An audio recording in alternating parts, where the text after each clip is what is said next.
বিদ্যুৎ জ্বালানি খাতে বড় সংকটের মুখে পড়তে যাচ্ছে নতুন সরকার। বিগত সরকারের রেখে যাওয়া বিপুল অঙ্কের ঘাটতি সামাল দিতে হিমশিম খেতে হবে তাদের। বিশেষজ্ঞরা বলছেন, এই চ্যালেঞ্জ মোকাবেলায় উৎপাদন ব্যয় কমানোর পাশাপাশি আদানি বিদ্যুতের মূল্য পুনর্নির্ধারণ জরুরি। এছাড়া উচ্চ মূল্যের ফার্নেস ওয়েল ভিত্তিক কেন্দ্র বন্ধ করে আপাতত কয়লা ভিত্তিক উৎপাদনে জোর দেওয়ারও পরামর্শ তাদের। বিস্তারিত সর্দার রাজীবের রিপোর্টে। দীর্ঘদিন ধরে ভুগতে থাকা দেশের বিদ্যুৎ জ্বালানি খাতে চলছে ব্যাপক আর্থিক ও সরবরাহ সংকট। এরই মধ্যে এই খাতে মোট ঘাটতি পৌঁছেছে 60,000 কোটি টাকায়। শুধু বিদ্যুৎ বিভাগের কাছেই দেশি বিদেশি কোম্পানির পাওনা প্রায় 45,000 কোটি টাকা। বিপুল ভর্তুকির চাপ ও গ্যাস সংকটের মধ্যেই দায়িত্ব নিয়েছে বিএনপি সরকার। শপথ করিতেছি যে সেচ মৌসুম সহ আসন্ন গ্রীষ্মে বিদ্যুতের বাড়তি চাহিদায় পরিস্থিতি হতে পারে আরও কঠিন।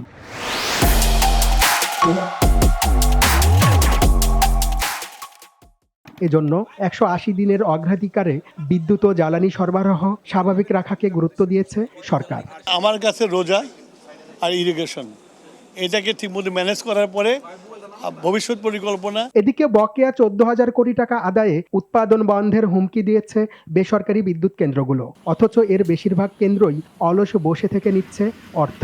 যদিও বিউবো বলছে এগুলোর সাথে নতুন করে আর চুক্তি করা হচ্ছে না। এখন যেটা করি সেটা হচ্ছে যে রেগুলার বেসিস যখন যেটা আসতেছে টাইম পিরিয়ড চলে যাচ্ছে, আমরা এই 1-1.5 বছরে বহু এই ধরনের করেছি, আমরা কোনোটাই রিনিউ করি না। যেখানে একটা কন্ট্রাক্ট হয়, কন্ট্রাক্ট কিন্তু একটা আইন, সেই কন্ট্রাক্ট অনুযায়ী বাতিল করে দিতে পারেন। বাতিল করে দিতে গেলে আপনাকে তাকে কম্পেনসেশন দিয়ে বাতিল করতে হবে, কারণ সে তো ইনভেস্টমেন্ট করছে। তবে খাতটির চ্যালেঞ্জ মোকাবেলায় দ্রুত সময়ের মধ্যে তেল ভিত্তিক বিদ্যুৎ কেন্দ্র বন্ধের পাশাপাশি রুফটপ সোলার সহ নবায়নযোগ্য জ্বালানিতে গুরুত্ব দেওয়ার পরামর্শ বিশেষজ্ঞদের। তরল জ্বালানি ভিত্তিক বিদ্যুৎ উৎপাদন বন্ধ করে দিতে হবে উইদাউট এনি হেজিটেশন।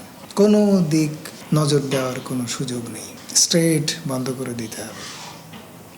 এই বন্ধ করে দেওয়ার ক্ষেত্রে চুক্তি অমুক তমুক এসব কোনো বিষয় নয়। অন্যদিকে গ্যাসের ঘাটতি পূরণে বাড়ছে এলএনজি আমদানি। এতে বছরে গড়ে ভর্তুকি দিতে হচ্ছে 6,000 কোটি টাকা। বিশেষজ্ঞরা বলছেন এ কারণে অভ্যন্তরীণ জ্বালানি উৎপাদন বাড়ানোর বিকল্প নেই। গ্যাসের সংকটের জন্য এই মুহূর্তে বাসাবাড়ি থেকে শুরু করে শিল্প কারখানা, এমনকি এলপিজির উপরে অতিচাপের কারণে এলপিজিরও অতি মূল্য বৃদ্ধি এবং সংকট আমরা দেখতে পাচ্ছি। গ্যাসের সংকট সমাধানটি এলএনজি আমদানি করে সম্ভব না।